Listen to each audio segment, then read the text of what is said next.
pas mal. Allez, tout de suite, c'est la suite de notre émission sur Radio J avec toujours du lundi au mercredi. C'est la fin de cette émission avec ce coup de cœur en direct à 16h20. Et aujourd'hui, on fait une découverte à part que nous n'avons jamais eue encore sur notre antenne. Une découverte cinéma avec Smadi Wolfman. Bonjour Smadi. Bonjour. Alors vous serez à l'affiche de My Kid au cinéma mercredi 22 décembre. On va tout de suite en parler avec vous. Vous jouez dans ce film qui est aussi intitulé Here We Are au cinéma donc le 22. Vous y tenez le rôle de la mère de Ouri. De quoi parle ce film ? Alors ce film est un road trip en fait entre un papa et son fils. Le fils qui est atteint d'autisme, qui approche l'âge de 20 ans, 21 ans. Et en fait la question se pose vraiment, qu'est-ce qu'on va faire en fait ? Est-ce qu'il va continuer à vivre avec ses parents? Donc là, en l'occurrence, c'est avec le père, parce que la mère, en fait, c'est elle, en fait, qui fait vivre ce petit foyer. Les parents sont divorcés, mais c'est elle, en fait, qui subventionne tout ça. Mais Ouri, pendant toute sa vie, il a vécu... Le film en hébreu s'appelle Hine Anachnu. Et en fait, Ouri, pendant toute sa vie, il a vécu avec son père. Et là, en fait, la mère, qui est une chirurgienne et très pragmatique, dit non, maintenant, en fait, c'est plus possible. Bien sûr, la question que se posent beaucoup de familles, qu'est-ce qu'on fait des enfants, voilà, qui ont besoin d'un accompagnement un peu plus spécialisé. Et ça s'appelle My Kid, évidemment, en hommage à Charlie Chaplin. Le film est issu, en fait, d'une histoire, enfin, ça fait partie d'une histoire vraie. C'est Dana Idissis qui a écrit le film, qui a coécrit avec Nir Bergman, l'auteur, qui est aussi auteur Betty Pool, en analyse. Donc, ils ont coécrit ensemble l'histoire du petit frère de Dana. D'accord. Donc, c'est une histoire vraie. Basée sur une histoire vraie. Basée sur une histoire vraie, romancée. Oui, tout à fait. Alors, c'est compliqué de diffuser la bande-annonce car elle est totalement en hébreu, mais pas tout le monde va pouvoir comprendre, mais on va quand même la mettre en fond sonore, bien sûr. Est-ce que... Alors, je sais que le film va être diffusé uniquement en VO. Oui. Sous-titré, donc il n'y aura pas de version française, c'est important de le rappeler. Je vais vous dire comment moi j'ai vécu ce film. C'est l'histoire d'un père, je crois avant tout, qui s'engage pour son fils parce que donc Ouri est autiste. Il sacrifie sa carrière, il sacrifie sa vie finalement pour le soutenir au quotidien, quitte à répondre à la moindre de ses peurs, comme éviter d'écraser les escargots à vélo par exemple. Ça leur donne d'ailleurs une allure assez drôle qu'on peut découvrir dans la bande-annonce ou même voilà dans le film pour ceux qui vont le voir. Vous êtes, Smadi, donc la mère séparée du père et un peu la voix de la raison, celle qu'on n'a pas envie d'entendre finalement parce que dans cette histoire que moi je qualifie de romantique, de fusionnel entre un père et un fils, vous voulez qu'il aille donc dans ce foyer et c'est une relation dont vous vous sentez exclu. Oui, en fait le papa dès tout petit en fait il a vécu qu'avec Ouri au départ, donc en fait ils se comprennent même sans se comprendre. Ils ont en fait et le papa, ils ont leur code un peu. Voilà, ils ont absolument leur code. Le papa a lâché toute sa vie en fait pour s'occuper de son fils. Alors dans la vraie vie de l'auteur, ça s'est pas tout à fait passé comme ça. Néanmoins, elle a fait un documentaire sublimissime que j'ai vu sur les 13 ans, sur la bar mitzvah de son petit frère. Et là déjà la mère, c'est elle vraiment la voix de la raison et le père, il est en fusion totale avec ce fils autiste. Ils ont leur code, ils ont leur langage et oui, forcément la mère a été mise de côté. Et c'est vrai que la mère joue un peu le rôle de la raison, un peu de la méchante, voilà, un peu le turning point. En même temps, c'est un peu ce que chaque famille, hier on a eu une super avant-première et c'est un peu ce que chaque famille en fait se pose.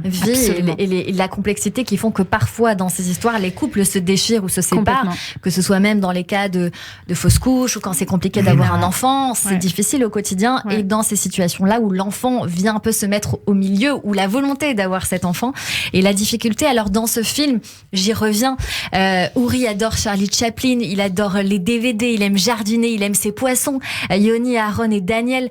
Être avec son père, qui lui demande d'ailleurs, à qui il demande constamment son aval. Est-ce que papa, j'aime ça? Est-ce que j'aime maman, par exemple? Donc c'est quand même assez dingue. Et il doit rentrer donc dans cette institution adaptée puisqu'il est devenu adulte. Mais je reviens sur ça.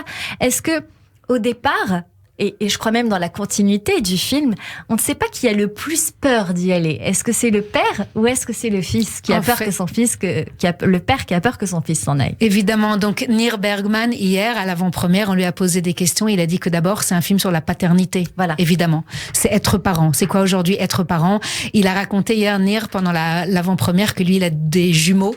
Et en fait, cette relation-là, et c'est vraiment une histoire d'un père et son fils, et la paternité, c'est quoi? Et la maternité, bien sûr, être maman, mais vraiment vraiment la paternité c'est quoi. Il a vu ses 2 jumeaux naître. Il y a le premier garçon qui est sorti en premier, tout fébrile. Jusqu'à aujourd'hui, il a 18 ans et demi, il va aller à l'armée. Son fils, il vit en Israël, mais tout fébrile. Et jusqu'à aujourd'hui, en fait, il aura peur, alors que il n'a pas une maladie, en fait, mais il aura peur pour ce garçon-là.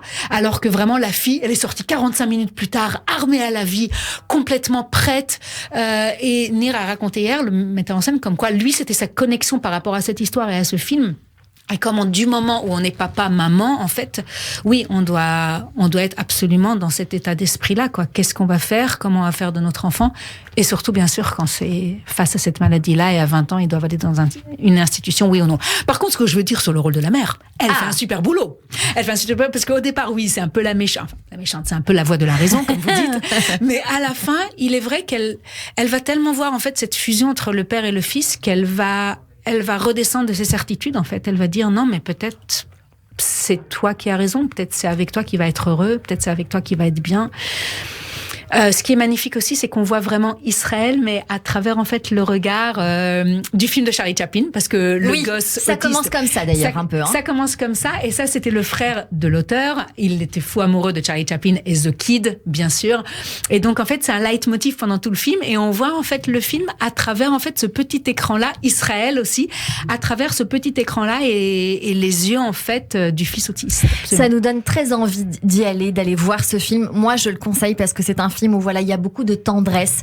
On va pas raconter la suite parce que je veux que ça reste un mystère et voilà, je crois qu'on a assez donné envie d'y aller. C'est le 22 décembre donc au cinéma. Mais j'ai quand même envie qu'on s'intéresse un petit peu à vous, Smadie Wolfman, de façon très courte. Je sais que vous êtes, je sais pas si vous êtes française. Je suis israélienne. Je suis née dans un kibbutz. Je vais vous dire pourquoi je vous pose cette question est volontaire. Parce que vous avez joué dans énormément de films en France, en fait. Oui, on vous a vu à la télévision dans Caïn, dans Joséphine Ange Gardien, dans Profilage, on vous a vu dans Manipulation, on vous a vu dans Julie Lescaut. Enfin voilà, je pourrais continuer sur Thérèse.com, qui est numéro 1, Commissaire Cordier, et au cinéma, donc dans Here We Are, on vous a vu aussi dans La Belle et la Bête. Ouais. C'est quand même surréaliste quand on est israélienne. Comment on arrive à faire du cinéma en parlant en français, j'imagine aussi en anglais? Brièvement, racontez-nous ça. Alors en fait, j'ai eu la chance j'ai passé mes premières 20 années en Israël. Je suis née en effet dans un kibbutz de parents francophones ils étaient à Paris. Donc j'ai fait le chemin inverse. Ils sont allés en Israël pour bâtir le pays et être dans un kibbutz. Et moi, à 20 ans, j'ai décidé de revenir en France. J'ai fait un peu le chemin inverse. J'ai toujours gardé un agent en Israël. En Israël, tous les grandes productions, Steven Spielberg, il est venu faire tout son casting, super casting pour Munich par exemple, en Israël. Donc j'ai la chance d'avoir un agent ici et un agent là-bas. Eh bien écoutez, c'est noté. C'est un petit peu, je crois, le profil en même temps de Laetitia Eido, que vous devez connaître aussi, qui est une actrice. Exactement. Qui a un peu ce profil qui se mondialise entre guillemets, qui s'externalise. Je sais pas comment on dit ça. Je peux rajouter bien sûr, brièvement. À la Projo hier soir, moi j'ai découvert le film hier soir. On rit et on pleure. Et c'est vraiment un mélange magnifique de ça. Il y a de tout, il y a de la tendresse, il y a de l'amour, il y a de l'émotion. Merci beaucoup Smadie Wolfman d'avoir été avec nous. Merci à vous Frédéric Zetoun. Merci à vous Cyrielle. On a passé un excellent moment ensemble. Partagé. En tout cas pour moi, c'était vraiment un très beau moment. Merci beaucoup.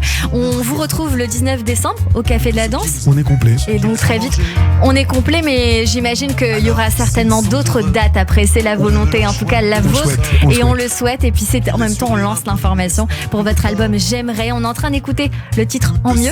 On va continuer l'écouter sur l'antenne de Radio J. Merci beaucoup à nos chroniqueurs, à la réalisation Philippe Sinclair et bien sûr Louis Chabin pour les réseaux sociaux, ainsi que Justine Valette. On se retrouve demain avec Alexis Michalik pour son spectacle Les Producteurs, actuellement au Théâtre de Paris, à un moment à ne pas manquer également. Et puis en attendant ce soir, bien sûr à 21h, ne manquez pas Yiddish Show de Lise Gutmann et ses invités, suivis à 22h du Festival Oriental présenté par Avner Azoulay. À demain et belle journée à tous sur Radio J, bien sûr. À ma première maîtresse, enfin celle de l'école,